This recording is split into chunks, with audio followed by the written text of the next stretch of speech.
بسم اللہ الرحمن الرحیم ابواب السفر باب التقصیر فی السفر۔ یہاں سے امام ترمذی رحمۃ اللہ علیہ ابواب السفر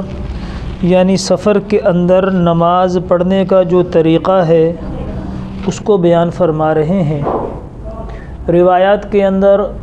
اقتصار، تقصیر وغیرہ الفاظ آتے ہیں، تیسر کا لفظ بھی آتا ہے۔ یہ سارے الفاظ مترادفہ ہیں اور ان تمام الفاظ کا مطلب یہ ہے کہ سفر اگر شرعی سفر ہو، مثلا 78 کلومیٹر، ہم آسانی سے اس کو 80 کلومیٹر کہہ دیتے ہیں، کیونکہ 48 میل کے 78.8 کلومیٹر بنتے ہیں۔ شرعی سفر جو ہے وہ 48 میل ہے، لیکن اس کے کلومیٹر 78.8 بنتے ہیں، ہم آسانی سے اس کو 80 کلومیٹر کہہ دیتے ہیں۔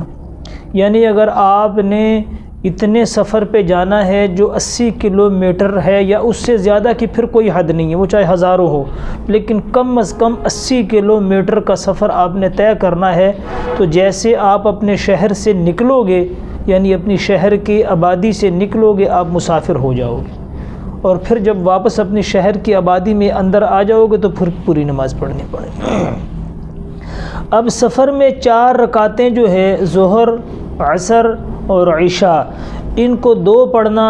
اس پہ جواز کا تو تمام ائمہ کا فتویٰ ہے۔ تمام ائمہ کہتے ہیں کہ جائز ہے، 2 رکعتیں پڑھی جائیں گی، لیکن اختلاف اس کے اندر ہے کہ اگر پوری نماز پڑھ لے تو کیا ہوگا۔ نماز اگر سفر میں کوئی آدمی پوری پڑھ لے تو کیا ہوگا؟ تو احناف کے نزدیک سفر میں 2 رکعتیں پڑھنا واجب ہے، اور پچھلی جو 2 رکعتیں ہیں وہ ساقط ہیں۔ 2 رکعتیں پڑھنا کیا ہیں؟ واجب ہیں، اور پچھلی 2 رکعتیں جس کو ہم اپنے عرف میں خالی رکعتیں کہ جس میں صرف ہم فاتحہ پڑھتے ہیں، وہ 2 رکعتیں ساقط ہیں، ان کو نہیں پڑھنا۔ اور ائمہ ثلاثہ کے نزدیک تعبیرات تو زیادہ ہیں، لیکن خلاصہ ان کا یہ ہے، وہ کہتے ہیں کہ 2 رکعت پڑھنا بھی جائز ہے اور 4 رکعت پڑھنا بھی جائز ہے، واجب نہیں ہے۔ ان کے نزدیک 2 رکعت پڑھنا بھی جائز ہے اور 4 رکعت پڑھنا بھی جائز ہے، جبکہ اولا اور امام شافعی رحمۃ اللہ علیہ کے نزدیک تو برابر ہے دونوں، 4 بھی اور 2 بھی۔ لیکن امام مالک اور امام احمد ابن حنبل رحمۃ اللہ علیہما، ان حضرات کے نزدیک 2 پڑھنا افضل ہے اور 4 پڑھنا جائز ہے۔ البتہ خلاصہ ان کا یہی ہے کہ واجب نہیں ہے، 2 بھی پڑھ سکتے ہیں، 4 بھی پڑھ سکتے ہیں۔ اور احناف کے نزدیک 2 پڑھنا واجب ہے،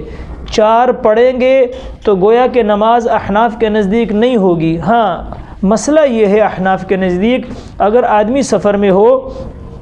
اور 2 رکعت پر قاعدہ کر لے، 2 رکعت پر بیٹھ کے قاعدہ کر لے اور بھولے سے کھڑا ہو جائے، اس کو یہ پتہ نہ ہو کہ میں مسافر ہوں، اور 4 پڑھ لے تو پھر 2 فرض ہو جائیں گی، 2 نفل ہو جائیں گی۔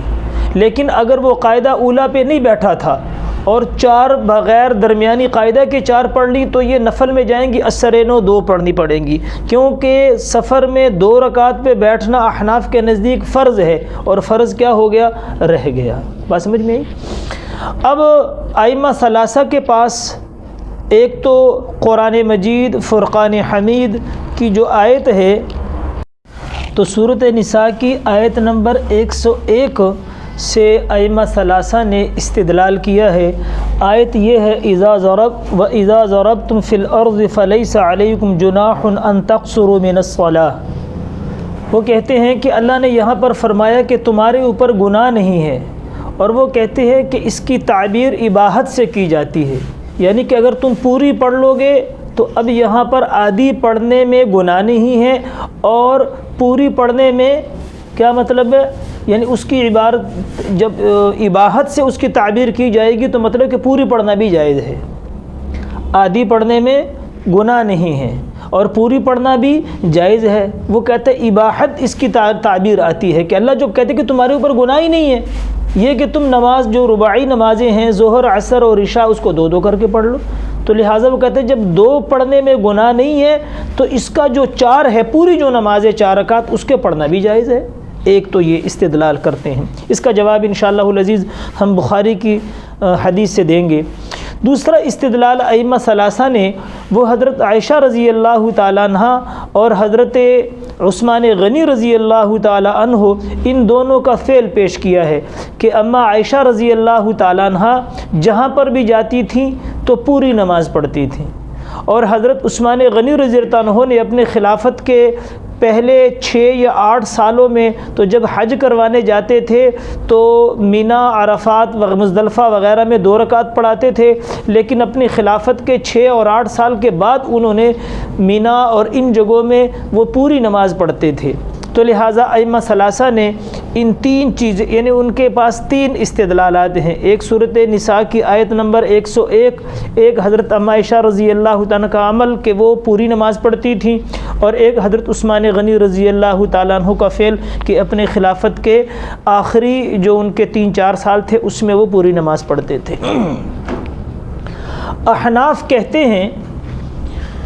کہ حضور پاک علیہ الصلاۃ والسلام نے ساری زندگی اور آپ کے بعد 100 سال تک جو صحابہ کی لاکھوں کی مقدار رہ چکی ہیں، ان میں سے کسی نے بھی سفر کے اندر رباعی یعنی ظہر، عصر اور عشاء کی نماز پوری نہیں پڑھی۔ حضور علیہ الصلاۃ والسلام نے ساری زندگی، خلفائے راشدین تمام صحابہ سفر میں قصر کرتے تھے، یعنی 2 رکعت پڑھتے تھے، پوری نماز نہیں پڑھتے تھے۔ اور حضور علیہ الصلاۃ والسلام کا اور صحابہ کرام کا یہ بات پیچھے بھی آ چکا ہے کہ جب حضور علیہ الصلاۃ والسلام کے ساتھ حضرت شیخین یعنی ابو بکر صدیق اور حضرت عمر رضی اللہ تعالیٰ عنہما کا فعل آ جائے تو مطلب ہوتا ہے کہ وہ عمل حضور نے ساری زندگی کیا ہے۔ تو جب حضور علیہ السلام نے ساری زندگی سفر میں 2 رکعت پڑھی ہے تو اس مواظبت تامہ یعنی ساری زندگی پڑھنا اس سے وجوب ثابت ہو جائے گا۔ تو احناف کہتے ہیں کہ 2 رکعت پڑھنا واجب ہے، سنت نہیں ہے، واجب ہے، سنت نہیں ہے۔ اور جب 2 رکعت واجب ہیں اور کوئی 4 پڑھ لے گا جان بوجھ کے تو نماز نہیں ہوگی۔ ہاں بھولے سے مسئلہ ہم نے عرض کر دیا ہے۔ اب یہ استدلال ہے احناف کا۔ اب یہ جو ائمہ ثلاثہ نے آیت سے استدلال پیش کیا ہے کہ اللہ جل شانہ نے فرمایا فلیس علیکم جناح، اس آیت سے پہلے ہم دوسرے پارے کی آیت کی طرف جاتے ہیں، وہاں سے استدلال کر کے اس کا جواب وہاں سے۔ دوسرے پارے میں سورہ بقرہ کے اندر اللہ جل شانہ نے فرمایا فمن حج البیت واعتمر فلا جناح علیہ ان یطوف بہما۔ تو بخاری میں آتا ہے، بخاری شریف کی جلد نمبر 1 حدیث نمبر 1643 ہے، حضرت عروہ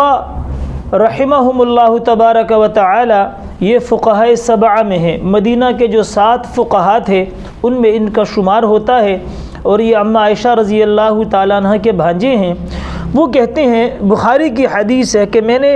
اماں سے پوچھا کہ اللہ جل شانہ اس آیت میں فرماتے ہیں کہ جو آدمی حج کرے یا عمرہ کرے تو اس پہ کوئی گناہ نہیں ہے کہ وہ صفا مروہ کے درمیان سعی کرے، تو اس کا مطلب ہے کہ سعی واجب نہیں ہے۔ آیت کا مطلب تو یہ ہے کہ اگر کوئی سعی نہ کرے تو کوئی گناہ نہیں ہے، حالانکہ یہ بات وہ بھی مانتے ہیں ائمہ ثلاثہ کہ سعی جو ہے وہ واجب ہے، عمرے اور حج میں سعی کیا ہے؟ واجب ہے۔ تو اماں عائشہ رضی اللہ تعالیٰ عنہ نے حضرت عروہ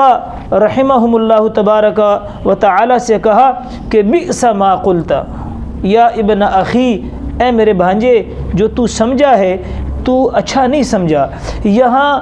فلا جناح علیہ کا مطلب یہ نہیں ہے کہ بھئی کوئی آدمی اگر طواف نہ بھی کرے تو گناہ نہیں ہے۔ فرمایا اگر طواف نہ کرنے پہ گناہ نہ ہوتا تو پھر اللہ جل شانہ یوں فرماتے فلا جناح علیہ الا یطوف بہما، یہ ہے ان یطوف بہما۔ تو اگر اللہ جل شانہ کہتے کہ بھی واجب نہیں ہے تو اللہ یطوف بہما ہوتا، لام یہاں پر ہوتا، لیکن اللہ نے اللہ نہیں کہا۔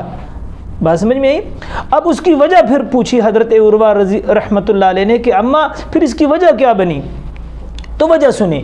اماں نے فرمایا کہ زمانے جاہلیت میں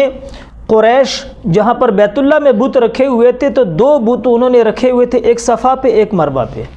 ایک بت صفا پہ ہوتا تھا ایک مروہ پہ ہوتا تھا۔ اب جب وہ صفا سے مروہ جاتے تھے تو اس بت کی پوجا کرتے تھے، مروہ سے صفا آتے تھے تو اس بت کی عبادت کرتے، لیکن انصار اس وقت بھی جب حج کے لیے جاتے تھے تو ان بتوں کی عبادت نہیں کرتے تھے، لیکن انصار نے ان بتوں کی وجہ سے سعی چھوڑ دی تھی،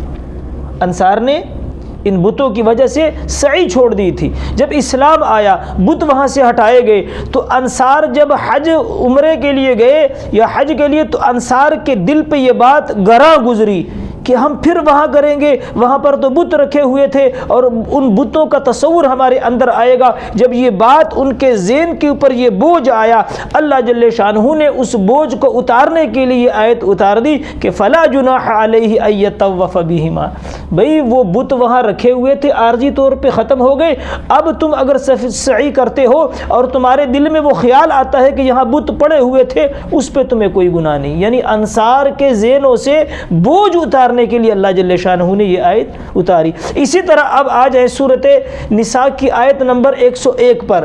کہ جب آدمی ساری زندگی 4 رکعت نماز پڑھتا ہے، ظہر کی، عصر کی بھی 4 پڑھتا ہے، عشاء کی بھی 4 پڑھتا ہے، جب سفر میں جا کے 2 پڑھے گا تو اس کے دل پہ بوجھ آئے گا، اس کے ذہن پہ بوجھ آئے گا، اس کی طبیعت عجیب ہو جائے گی، ساری زندگی 4 پڑھتا رہا، اب 2 پڑھنی پڑ رہی ہیں۔ اللہ نے اس بوجھ کو اتارنے کے لیے فرمایا کہ فلا جناح علیہ ان تقصروا من الصلاۃ،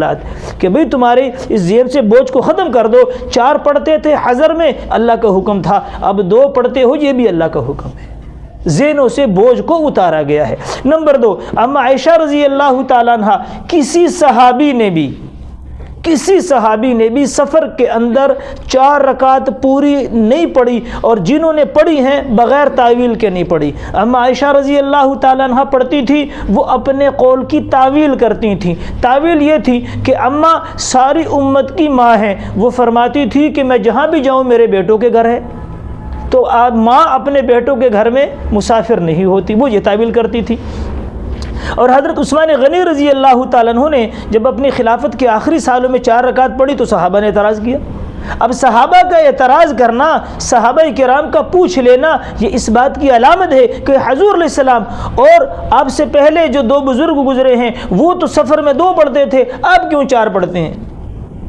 تو حضرت عثمان غنی رضی اللہ عنہ نے فرمایا کہ میں نے مکہ کے قریب ایک گاؤں میں شادی کی ہے،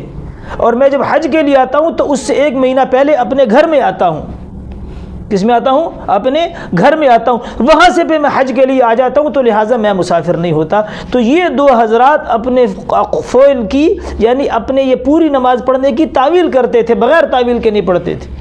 اب ان حضرات کی تعویل کیسی تھی اس سے ہمیں کوئی سروکار نہیں۔ مسئلہ یہ ہے کہ بغیر تعویل کے ان 2 صحابہ کے علاوہ تو کسی نے پڑھی نہیں، یہ 2 صحابہ جو پڑھتے تھے اپنے فعل کی تعویل کرتے تھے، اس تعویل کی وجہ سے ہم پوری پڑھتے ہیں۔ تو لہٰذا احناف کہتے ہیں کہ پوری نماز نہیں ہے، 2 رکعت واجب ہیں، 2 کے اوپر اگر پڑھے گا تو وہ ساقط ہیں۔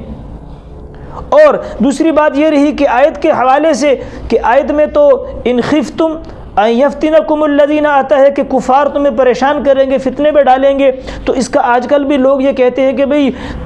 قصر تو اس وقت ہونی چاہیے جب دشمن کا خوف ہو، جو امن امان ہو، تو اس وقت قصر کی کوئی ضرورت نہیں ہے۔ تو حضرت یعلا بن امیہ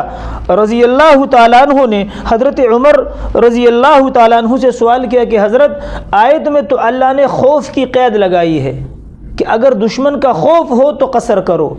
یعنی 2 رکعت پڑھ لو، اور اب تو امن امان ہے، پورے عرب کے اندر کوئی قبیلہ جو ہے کافروں کا نہیں ہے۔ حضرت عمر رضی اللہ تعالیٰ فرمایا یعلا بن امیہ یہی سوال میں نے حضور علیہ الصلوۃ والسلام سے کیا تھا، آپ علیہ السلام نے فرمایا تھا مجھے عمر یہ اللہ کی خیرات ہے اور اللہ کی خیرات کو قبول کرو، یہ اللہ کی خیرات ہے اور اللہ کی خیرات کو قبول کرو۔ تو فرمایا کہ پہلے اگر یہ قید جو ہے فتنے کی یہ اگر احترازی بھی ہوتی، لیکن اب اس حدیث کے بعد یہ اتفاقی رہ گئی کہ جو قید ہے فتنے کی دشمن کی وہ اتفاقی ہے، احترازی نہیں ہے، کیونکہ اس حدیث کی روشنی میں جب حضور نے فرمایا کہ یہ اللہ کی خیرات ہے قبول کرو، تو لہٰذا احناف کے نزدیک سفر میں 2 رکعت پڑھی جائیں گی اور پچھلی 2 ساقط ہیں۔ اور ائمہ ثلاثہ کہتے ہیں کہ یہ ترخیص ہے، یعنی اللہ نے رخصت دی ہے کہ 2 پڑھ لیں، اللہ نے کیا کیا؟ رخصت دی ہے کہ 2 پڑھ لیں، لیکن جو 4 پڑھنا چاہے تو 4 بھی پڑھ سکتے ہیں، لیکن احناف کے دلائل اور ان کے دلائل آپ کے سامنے آ چکے ہیں۔ ترمذی کے جو باب کی روایت ہے، حضرت عبداللہ بن عمر رضی اللہ تعالیٰ عنہما کہتے ہیں کہ میں نے حضور پاک علیہ الصلاۃ والسلام کے ساتھ سفر کیا، اور حضرت ابو بکر صدیق، حضرت عمر فاروق اور حضرت عثمان غنی رضی اللہ تعالیٰ عنہم اجمعین سب کے ساتھ سفر کیا۔ فکانوا یصلون الظہر والعصر رکعتین رکعتین لا یصلون قبلها ولا بعدها، اس سے پہلے آگے پیچھے نماز نہیں پڑھتے تھے۔ مطلب ایک سفر میں یہ حضرات 2 رکعت پڑھتے تھے، اور جب ان تمام حضرات کا ساری زندگی سفر میں 2 رکعت پڑھنا ثابت ہو گیا تو واجب ہوا کہ 2 رکعت ہی واجب ہے، 4 رکعت نہیں پڑھنی۔